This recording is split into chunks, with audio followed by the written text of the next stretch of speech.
What's happening, everybody? This is Syracuse Basketball Postgame, presented by Krause Health, the exclusive healthcare partner for Syracuse Athletics. You got Brent Axe with you here. We're live on Facebook. We're live on YouTube, or perhaps you are watching somewhere in the future and sometime in the future, and that's the beauty of this postgame show. You can watch it live when it pops on after Syracuse basketball games or on your time whenever you want. So make sure you subscribe on Spotify, YouTube, Apple, wherever you get your podcasts so you can listen and watch at your leisure. We're coming at you after a 62-55 win for Syracuse. The Orange pick up their first ACC win of the season, taking down Georgia Tech tonight at a sparsely attended game at the JMA Wireless Dome, the lowest attended game of the season so far. I do want to get into the attendance a little bit coming up here, some of the so-called noise surrounding this team that Adrian Autry referred to in a very brief opening statement in his post-game press conference before taking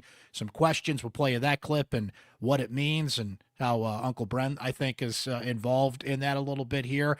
So we'll get to that stuff for sure. Certainly some interesting developments on the roster in terms of players that were not available for this game tonight. And Syracuse went out there and won without a key player, without a starter. Donnie Freeman with a lower leg injury, as it was described. Autry describing his status as day-to-day going forward. So we'll see if he returns for Syracuse when they go to Boston College on Saturday. And more news about Chance Westry, sort of, right? No details, but more of the same in a way.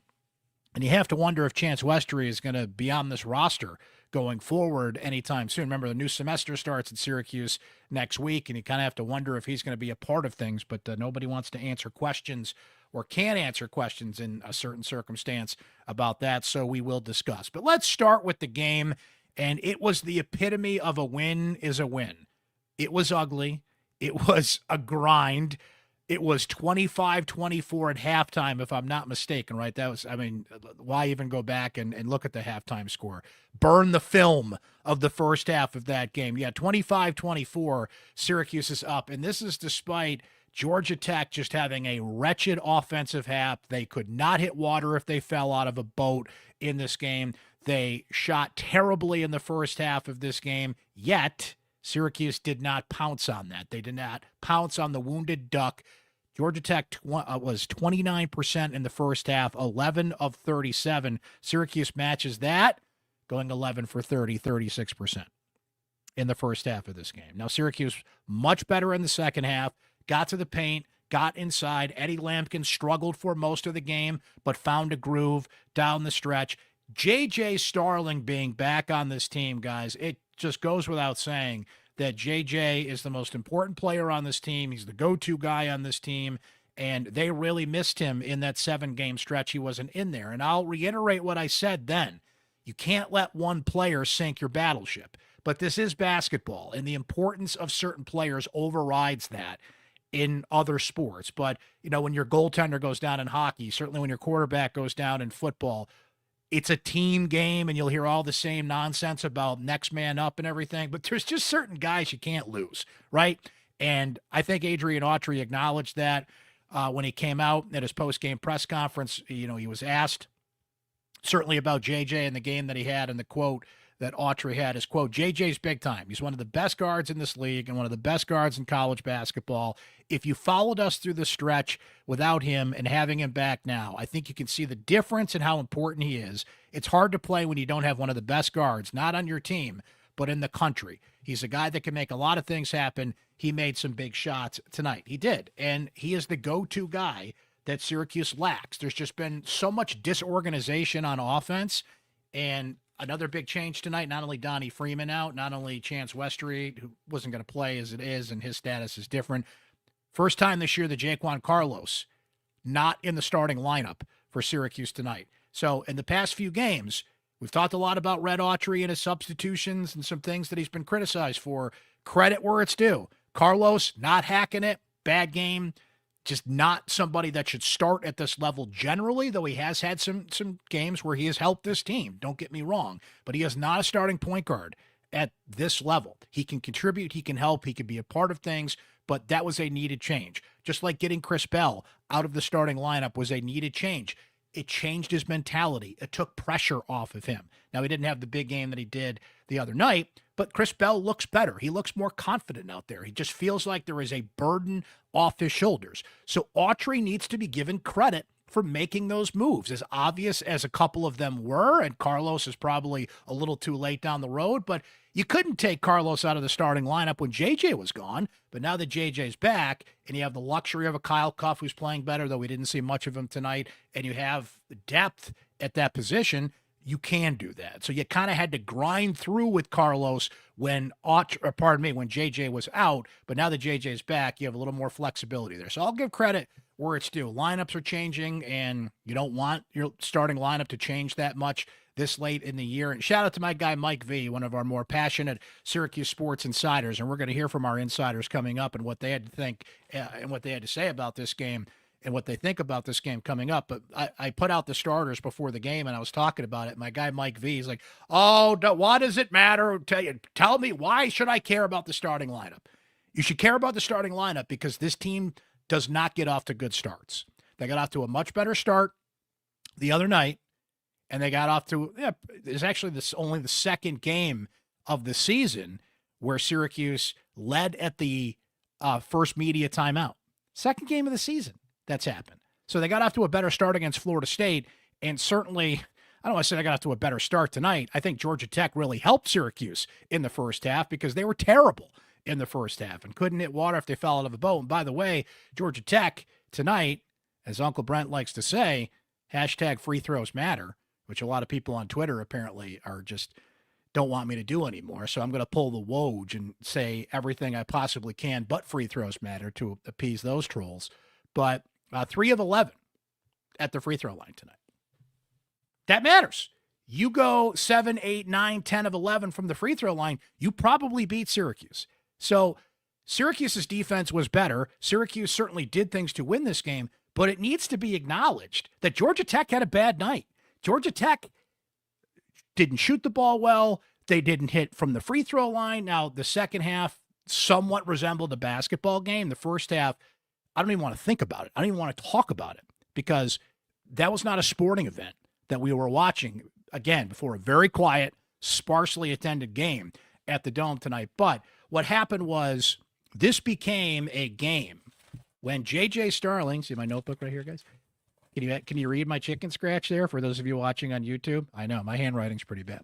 JJ Starling hits a three with 10:57 to go. And we know this is a team that can't hit threes. And neither team was hitting threes tonight. Georgia Tech, 4 of 21. Syracuse was 4 of 20 from three-point range tonight, which, given the importance of the three-point line in college basketball today, I just shudder that you have two teams that couldn't hit three out there. But in this game, it worked to Syracuse's advantage, right? JJ hit a big three with just under 11 minutes to go, and that's when this became a game. So for about 28 minutes, I wanted to pull whatever hair I have left out of my head because it was terrible. It was terrible basketball. It was a grind, and there were so many good college basketball games out there tonight. We were talking about this earlier.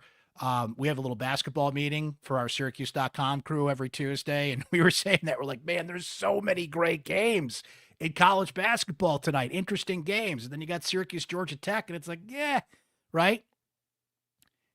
This game was awful to watch, but then it became a game in that moment. JJ hits the three, and then Eddie Lampkin, who grinded it out tonight. Say all you want about Eddie Lampkin, and there's a lot to be said about Eddie Lampkin. That man's Energizer Bunny mentality does not stop. He keeps fighting, and he has to be given credit for that. Double-double, 10 points, 12 rebounds. He had some turnovers. He had some lapses on defense. Eddie, for somebody 6'11", at least listed 6'11", really struggles with his, I'm going to say it this way, his lift. He doesn't get a lot of lift. He doesn't have a lot of bounce in his step. He really struggles to get up high for somebody that tall. And I think Eddie dribbles a little too much sometimes, but there were a lot of plays down the stretch. He scored 7 points in a row in one stretch. Ball, hoop. Ball, hoop. Didn't think, didn't dribble, didn't ball, hoop. That's when Eddie's at his best. One bounce, one pass, don't even dribble, catch, go up with it. He was great in that moment. And you need it, especially with Donnie Freeman being out of the lineup tonight. Chris Bell hitting a couple shots down the stretch there. Lucas Taylor is earning his spot in the starting lineup and is showing he can play at this level. Lucas certainly has some lapses like anybody else, but 30 minutes tonight, 10 points, 5 rebounds, some great defensive plays. Jair Davis got the start tonight for Freeman. He was huge on the boards. Jair Davis has got to stop shooting three-pointers. He should not be allowed to take any three-pointers. He's just not a good three-point shooter. I think he was like a 28% shooter coming in. You guys can correct me on the stats on that. He's got to stop taking threes. Around the basket, he's great inside. He made some huge rebounds down the stretch that kept some possessions alive. That's what he's good at. That's why he's here. That's what he should do. 8 points, 9 rebounds. You'll take that from Jair Davis in for Donnie Freeman tonight. And JJ, another huge shot down the stretch, but the biggest thing that JJ did, he had a couple of free throws. He goes to the free throw line. It's 58-55. He's fouled with 27 seconds to go. He makes them, and Syracuse rides it out to the 62-55 win. So look, we hear this all the time in sports. What do coaches say all the time? You got to take what the expression is usually you got to take what the defense gives you.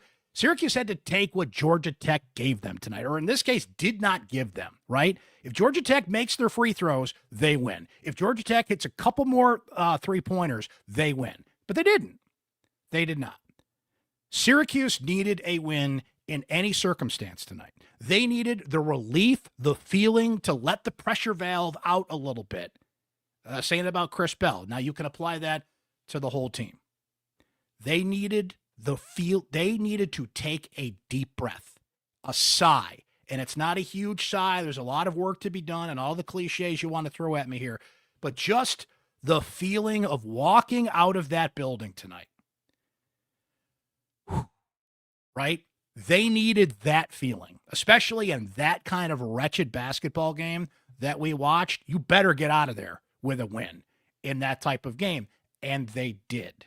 They needed it. They've got that first ACC win in the bank. And look, this is still a season that's going to be a grind all the way. Shout out to Sam Croston, who put this out there tonight. So if Syracuse is going to keep on pace, you remember a couple years ago, the first sub-500 season that Jim Boeheim ever had, 2021-22, 16-17 record. If Syracuse is just going to get there, they've got to win 7 more games, right? Every win that this team earns is not necessarily the way they play tonight, but it is a grind. Nothing comes easy with this team. They've had one somewhat easy win this year, and that was Cornell, right? They have got to bust their tuchus for everything they get. That feeling of satisfaction, we've all been there. Everybody has been in a position where you're putting in work on something and maybe not getting the results that you want, and then finally you get a little break, and you're like, oh, I needed that, man. I needed that boost. This team needed a win. They needed to learn how to win in the circumstance. They needed to learn to win with Donnie Freeman out. I mean, I said the same thing before the game. What else can go wrong for this team? Donnie Freeman, lower ankle injury. Chance Westery, again, hasn't really been a factor on the court, but you're like, come on, again? And it's interesting, as we'll get into, that they took the effort to announce that, because Chance has not been playing anyway. But that seemed to be coach's decision until this point. Now the designation is different, but we'll get into that coming up, right? It would be very easy for this team to roll over and die, but they don't do that. To their credit, they play hard. The ball movement was a lot better tonight. Again, Georgia Tech missed a bunch of bunnies, and Georgia Tech just handed a lot over to Syracuse, but that happens. It's a long season, right? It's a long college basketball season, and when you run into a team that's having a bad day, you just get out of their way and let them have a bad day, and you just do what you can do, right? I don't care what this is, aesthetically unpleasing as this game was. This is one of those games you walk away, I don't care what the score is, a win is a win. That's the feeling that they have while getting some things going their way. Chris Bell is back. JJ is obviously playing at a high level. I mean, to come back from a month away with a broken wrist, by the way, and I know it's not a shooting hand, but that's not an easy injury to get back into the flow of things. You're catching the ball. Like, there's a lot you do with both hands, obviously. in the game. And that feeling of just getting back in the flow of it, despite having a broken hand, right? He looks like he was never gone, right?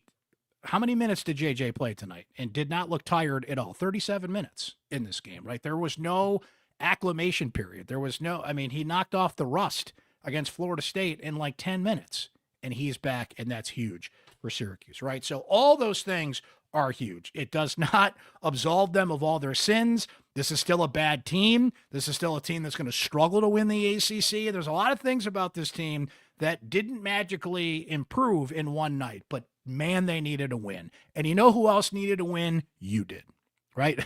Shout out to my guy, Mark Frank. You're actually going to hear his voice briefly in a video I'm going to play here shortly. Mark said to me when we were leaving press row, I don't think you would mind me saying this. He's like, you know what? Your pods are better when they lose, right? But you know what? It's nice to talk about a win. And I think it's nice for you, the fans out there. Again, nobody's handing out any trophies after this one, but you're going to wake up tomorrow and be like, hey, they won the game, right? They won the game. Win is a win. All important points. Okay. Now, I want to get on my soapbox about something here. I mean, I guess this whole podcast essentially is a soapbox here. But I want to play a couple videos for you here. The first video is one I took before the game. So we're going to hear Mark's voice briefly here. I was breaking his chops because he was doing the same thing I was. And I said, Mark, stop stealing my ideas. Now, my apologies for those of you that are only listening on Spotify or Apple, wherever you get your pod. Check this out on YouTube. Okay, check out the YouTube version. We're at about 17 minutes here into the pod. This is what the Dome looked like at tip-off. Okay, I'm going to play this. Give me a break.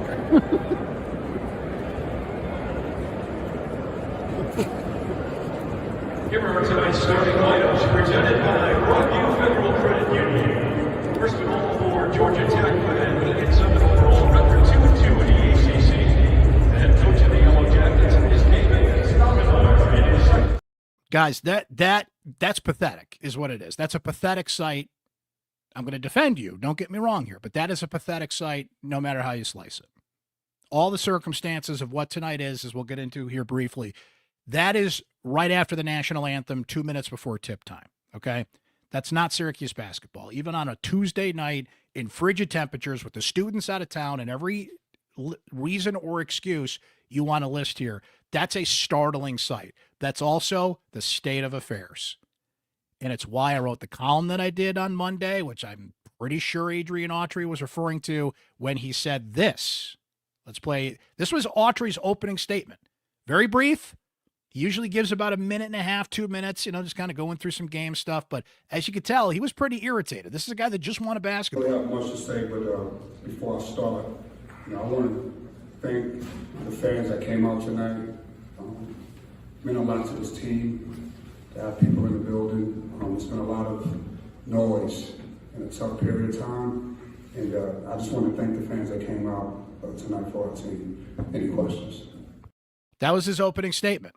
Now, Autry has spoken time and again at that podium about blocking out the noise. We block out the noise. We don't pay attention to it. And I've been very skeptical of that. I've always been skeptical of that because you cannot do it. You cannot block out the noise in 2025. If you don't see it on social media, someone will put it in front of you. If you don't hear about it, if you don't read my column, whatever it is, whatever you would consider outside noise, one way or the other, it's going to get to you. And it did.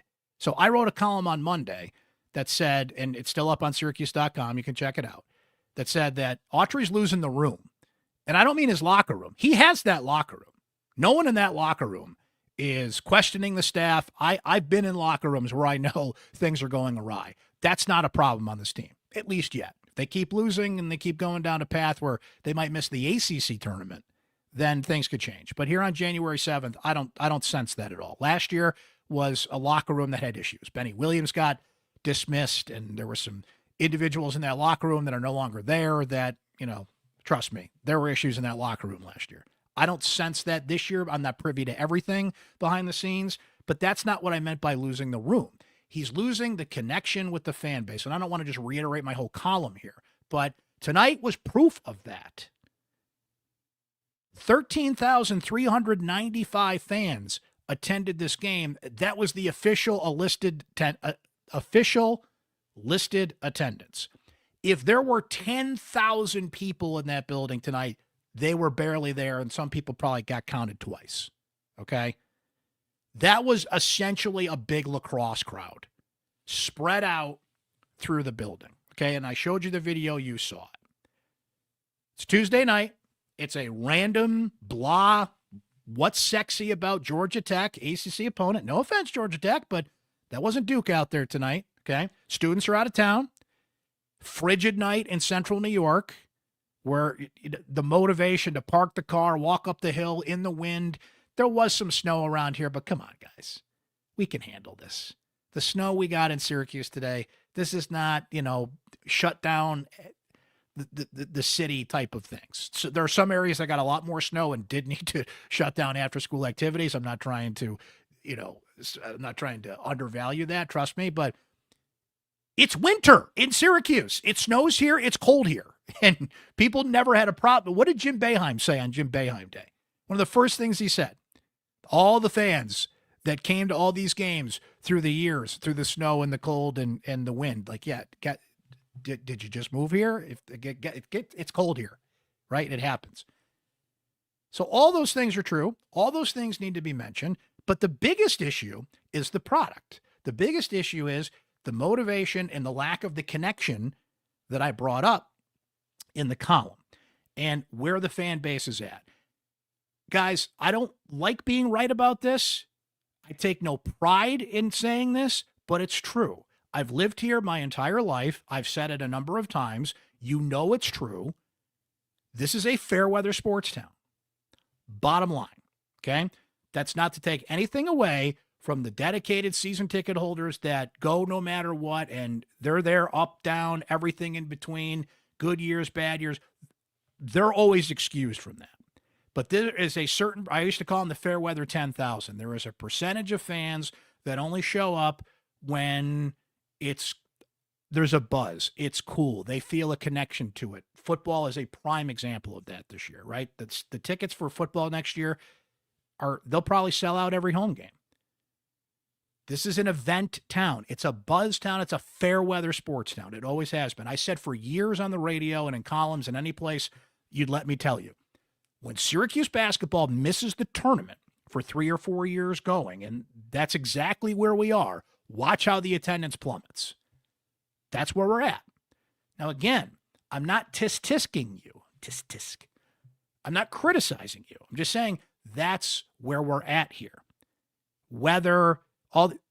It's the product, and it's the motivation for those fans on the fringe to go through, I don't want to say go through the motions, but it feels like to them they're going through the motions to go there. That is not on you. That is on them. Only in sports do we say, you got to go no matter what, and you got to pay all this money and just hope it works out.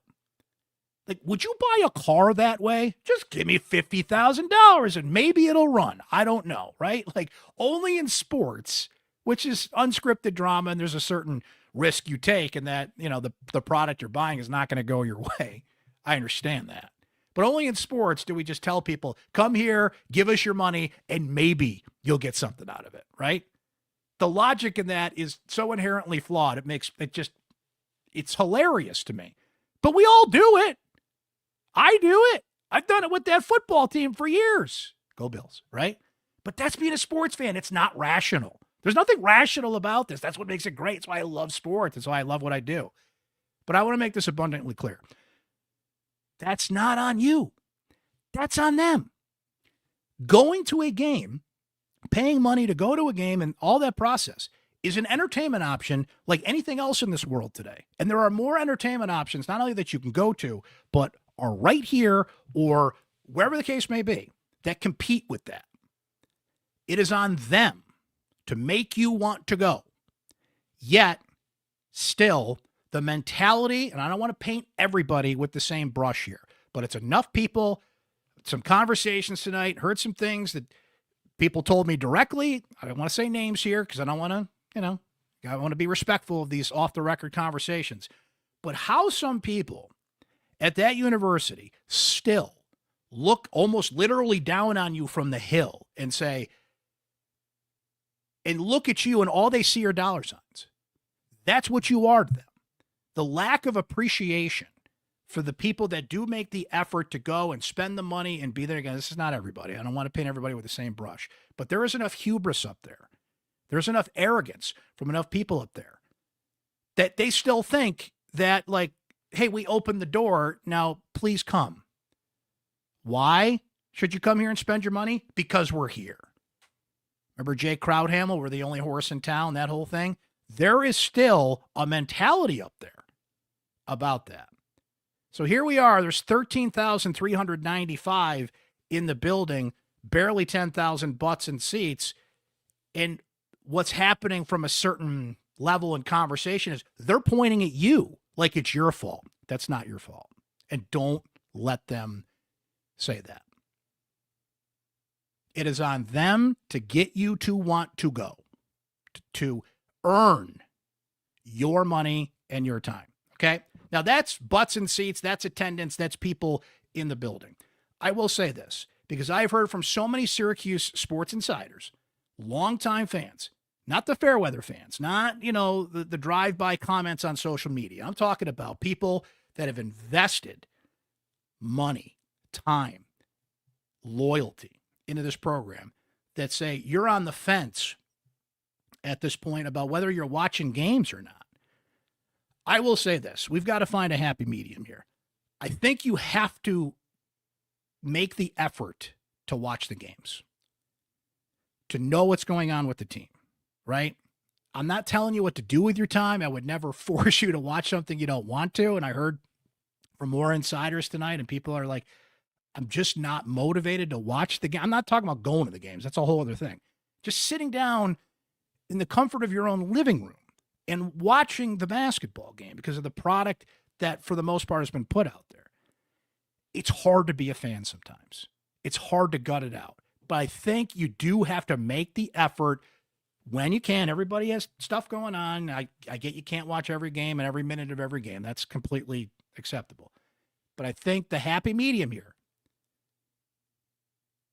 you do have to make an effort to know what's happening, to follow the team. That's what we're here to do for you if you just can't stand it.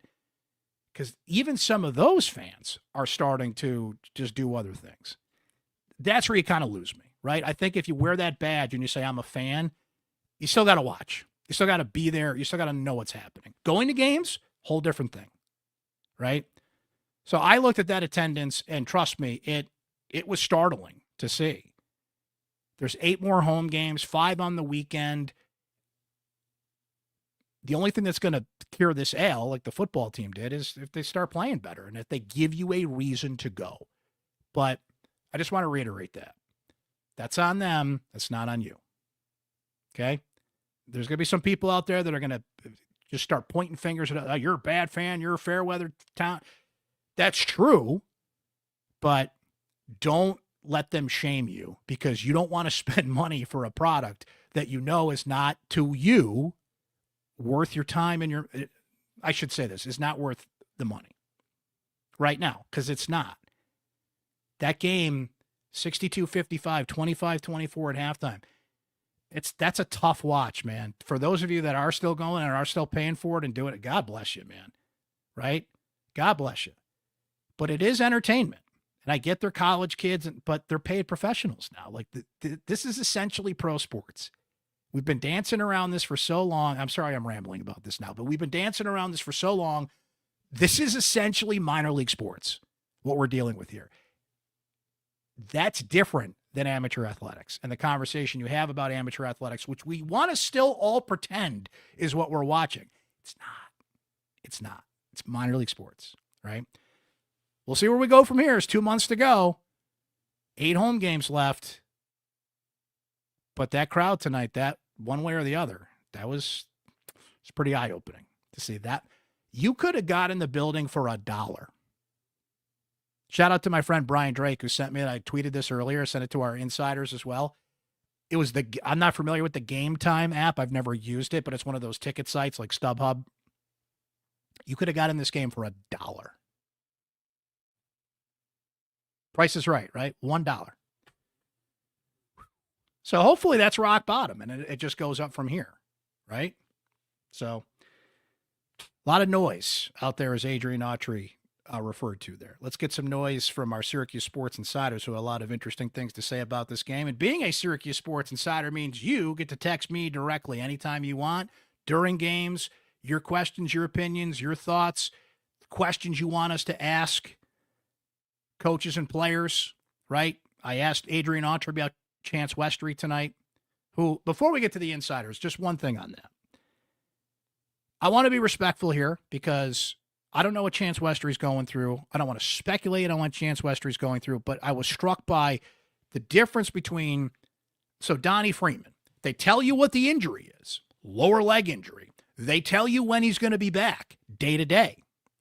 Chance Westry was out tonight for what they described as medical reasons. And that's what they stuck to. I asked Adrian after the game, I said, does he have a role on this team going forward, or is he at a crossroads being a part of this team? Autry said, I can't talk about it. Stuck to the release. So the less he says, and when you have a coach who says, I can't talk about it, yeah, I think you guys know what's happening. I'm not saying we know what's happening specifically, but look at the difference between the two. There's a lot they don't want to say, or maybe can't say, or are afraid to say. We're getting into legal situations, lawyers involved. There were some people in the press room tonight that usually aren't, I'll say that work at Syracuse that are like, you can't say the wrong thing here about whatever. And again, God bless Chance. I hope he works out whatever he has to work out, if that's at Syracuse or not Syracuse. But again, notice the difference. Freeman, yep, here's the injury, and here's when we think he'll be back. Chance Westry, never heard of him. Can't tell you anything there. And the mystery that has surrounded that kid since the minute he got here is, at the very least, it's fascinating. And while no one will talk about it, and maybe in some cases can't, and I want to stress here, I want to respect that. There are certain things we think we're privy to that we're just not. We're just not, right? Media, fans, whatever the case may be. So, Chance, whatever's going on, man, I hope you work it out. I really do. But there's a big difference because it's one thing when Autry just isn't playing him, it's coach's decision, but to go out of their way tonight and send out a release before the game and say he is out for what they described as medical reasons, that's different. Now you're putting a different stamp on it. The timing of that is interesting. The new semester starts next week. And again, I'm only speculating here, but the less you tell me, the more I have to speculate. That's how this works. Donnie Freeman, I know what the injury is, and I know when he could be back. Great. I have enough information to go on, and you as a fan, as a viewer, you have a sense of what's happening there. Chance, the less you tell us, the more speculation is going to go out there. And I'm not saying that's right, wrong, or indifferent. I'm just saying that's what's going to happen. So we hope the best for him, whatever the case may be. To our insiders, you can join the party by hitting joinsubtext.com/Syracuse Sports. Paul L. says, finally, a win against a Power 5 school. Yes. Syracuse now 1-8 against the Power 5 this year. JJ shines, especially down the stretch. Too many timeouts. 48-39 advantage on the board spells the difference. I am worried about Freeman's absence, which we now know, as noted, is day-to-day. Paul hit on something, too, that Syracuse needs to be given credit for. They've been great on the boards this year. And to have your leading rebounder out of the game, which is Donnie Freeman, and out-rebound Georgia Tech 48-39. If there's one thing that has been consistent for Syracuse this year, this is a good rebounding team. And they pulled that off again tonight. Good to hear from Lacey, who says, just watching Autry's postgame, it sounds like he puts all his eggs in the JJ basket and just hopes that everything else, a little typo there, I think she meant to say works out in that case. I know this, JJ makes a big difference out there. They follow that. He's the leader of this team. He's the go-to guy on this team. He can get to the basket. He can shoot enough threes. As his quickness, I'm almost proud of JJ in a way that he comes back from that injury and is right back into it that way. Like, man, there's a guy who just, it's almost like he was never gone. Gary D says, I have an observation for you. If the men's bathroom is clean 3/4 into the game, the attendance is poor.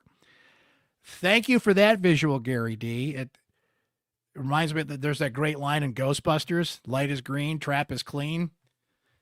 So if the troughs are clean, the attendance is lean, I guess.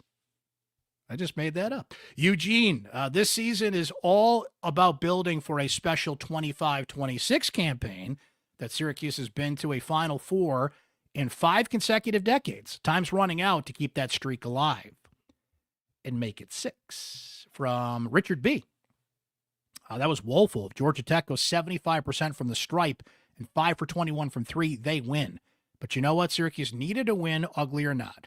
The Maestro had significant moments. Lampkin had a favorable matchup in this one. Best take, JJ looks like the go-to guy that the team is desperate for. Shame on me that I did not mention the Maestro. Gave Syracuse great minutes tonight, effort minutes. It's hard not to compare him to Marek Dolzaj because it just reminds you of how he plays. 13 minutes, 6 boards, didn't score. When you can look at a guy who didn't score and say he made a difference, great game for the Maestro tonight. They need him. They, especially with Freeman out and Peters had some lapses on defense this year. Great on defense tonight. Hit the boards. Made a difference. You need that grunt, grind, go-to guy in a game that fits that description. Brian C. says about the only thing I enjoyed about this game was the play of JJ, and they got the win. Tough team to watch, but maybe they can build on this and beat some of the other mediocre teams on the schedule. Ed P. says, I'll take a win against one of the worst ACC teams. We need to do something. Jack H. says, this win gave me no more confidence about this team. If anything, it made me feel worse. That Georgia Tech team played worse than any team we've played all season, but we couldn't put it away. Look, Jack, I understand what you're saying there, but I'll say it again. When someone's having a bad night, get out of the way and let them have a bad night. Take what you can get. Georgia Tech doesn't want to make its free throws, doesn't want to make its threes. Get out of the way and let them do it. And by the way, Syracuse had, what was the final turnover tally? 18. It's not like Georgia Tech cashed in on that. Georgia Tech added 13 turnovers. So the turnovers continue to be an issue for Syracuse, particularly unforced turnovers. There were some calls in this game. There were some goaltends. There were some things that kind of upticked the turnover tally, but it's 18 turnovers, right? So that continues to be an issue. Do they have more turnovers than assists again? Because that's a number you don't want to continue to see with this team. They had 18 turnovers. They had 11 assists. So, yeah, you don't want to continue to see that be an issue, but at least Georgia Tech helped you in that department tonight. And we'll close out our Syracuse Sports Insiders from Gabe, who says 2 things. Just give your thoughts on the starting 5, and next week at BC, a winnable road game. What starting 5 should we use? So the starting 5 different tonight with Donnie Freeman out. The starting 5 was this. Let me just pull it up so we have it right. JJ Starling, Lucas Taylor, Elijah Moore, Jair Davis, Eddie Lampkin. Another game where Elijah Moore struggled. Another game where Elijah Moore just didn't have the pop in the box score you're looking for. It was kind of the same conversation we were having about Chris Bell. Chris Bell's a shooter. Chris Bell's a three-point shooter. And that's what Elijah Moore's out there to do. Elijah Moore, 17 minutes, 0 for 3, 2 rebounds, didn't score. Elijah's going through some freshman struggles. You can see it. He's trying to work through it. He got back in the starting lineup tonight. I like that backcourt. I mean, with the options you have, Carlos out, JJ and Moore was your starting backcourt. Carlos played. Kyle Cuff, again, didn't play a ton of minutes tonight, but you know he can come in and give you those grunt minutes, give you those energy minutes. This is Kyle Cuff played 3 minutes. It felt like more than that, but it certainly wasn't a ton, right? So which starting lineup do you go with? The one you went with tonight, or do you put Cuff in the lineup for Moore, let Moore come in the same way that Chris Bell is a little pressure taken off of him when he comes in? There's a difference there. And again, you can't have guys out there to start the game that dig a hole for you. That's why the starting 5 matters this year. I would probably go with the starting lineup again, but obviously if Donnie comes back, you just flip Donnie in for Jair Davis. Great stuff from our Syracuse Sports Insiders, as always. Really appreciate hearing from you guys. Not only on basketball, Fran Brown said we're going to hear about the Kyle McCord appeal he expects this week. Okay, we'll continue to, it's like Panda Watch and Anchorman. We'll continue to wait for the NCAA to send out some white smoke, and the NCAA takes their sweet time on these things, but maybe it's been stressed to them that this is a time-sensitive matter. Fran said this week. We'll continue to watch out for that. The lacrosse schedule came out today. Practice starts Thursday. They start to get into the conversation. That's what we do here on Syracuse Sports. So we hope you subscribe on Spotify, Apple, YouTube, watch on demand, catch the live post-game shows, and our Syracuse Sports Insiders get exclusive commentary here on Syracuse Sports. We do not take comments from social media or by snail mail, by telegraph, smoke signal. If you knock on my door and want to talk, sorry, can't do it. Only Syracuse Sports Insiders get their comments heard here on Syracuse Sports, including tonight in a 62-55 win. Ugly game, but a win is a win. Syracuse will take it. My name is Brent Axe. Thanks for hanging out with us. As always, guys, we'll be back Saturday, we know, for postgame after the Orange head to Boston College as a 3 o'clock tip. We'll be with you for Syracuse basketball postgame after that matchup. Have yourself a great rest of your week. Thanks for watching. Thanks to Krause Health, the exclusive healthcare partner for Syracuse Athletics. And we'll catch you next time, guys.